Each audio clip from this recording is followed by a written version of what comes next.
Microscope lesson with Dr. Monster and Mr. Microscopic.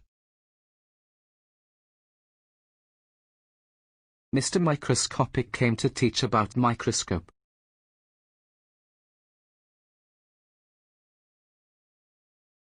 Please subscribe and like our videos now. All the microscope get protruded. It is called convex lenses. It's help to magnify specimen. Magnification is the number of time a specimen is magnified is known as the magnification of magnifying power. Minimum distance with 2 points called as resolution. In a compound microscope, magnification power is 2000 times and resolution is 0.2 micrometers.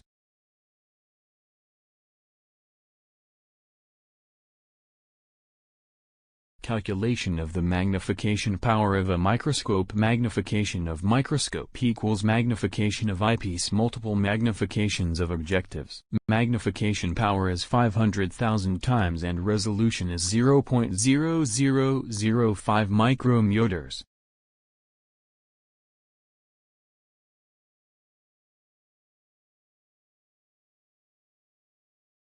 Please subscribe and like our videos now.